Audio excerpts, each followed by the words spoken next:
back to the start, the Temple Challenge Cup, Men's University A. It's with Durham University A, in Berkshire Station, with A.S.R. Nereus from the Netherlands on the Buckinghamshire Station, the right of your screen, and off they go.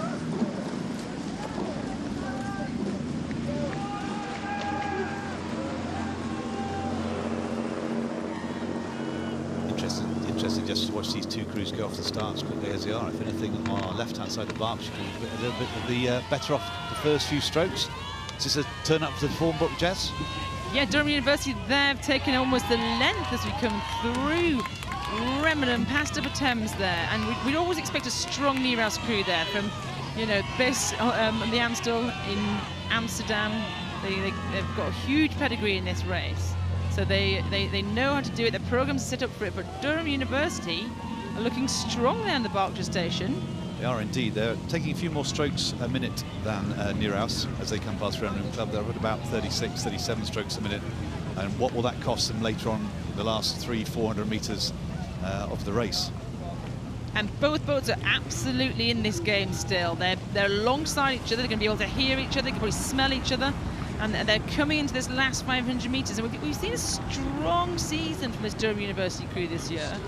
They were ranked about 5th university crew ahead of the river race, and they're here to make it through. So that their cox there, Oscar Mulvin, a little look over his right shoulder.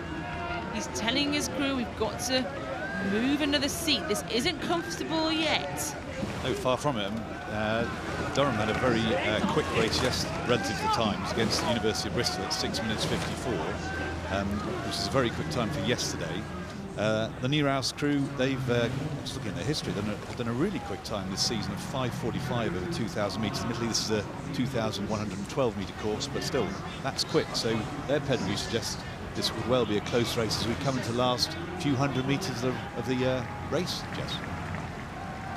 Yeah, Nereus are now, you know, they've upped their rate slightly. You can see that. This classic Dutch rowing, being quite loose in the shoulders, long, always see great blade works, and these Dutch crews that come across, and they're in this. They're in this about a length last time we saw it, but I think they're actually winding for the line and pushing back to this Durham University crew.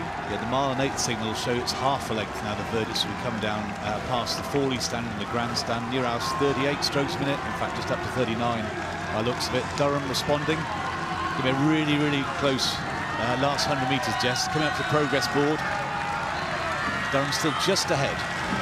Durham just ahead, and I think they've absorbed this Nereus push. They've absorbed it. Nereus threw everything at it, threw in the kitchen sink there, but Durham absorbed the push and have held on to about half a length as they're coming roaring down to us in our commentary box. Some very, very classy racing there to hold their heads through that line with a strong threat. And the hand is up from the Nereus cox. He wants to ask a question to the umpire.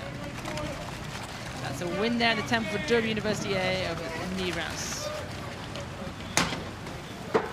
We see a slight objection. We put to Matthew Pinson there, Sir Matthew.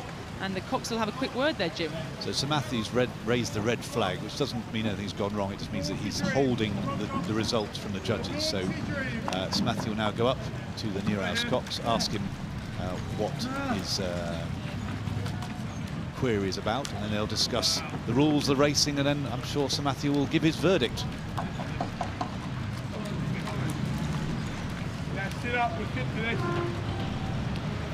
Quite interesting what happens here. So the umpire will come up to the cox and they discuss what they think what has gone on in the race, whether it will follow the rules or not, and then the umpire then makes their decision to signal to the judge. So as Sir Matthew raised the white flag, that means the judge, the race as the judge saw it stands.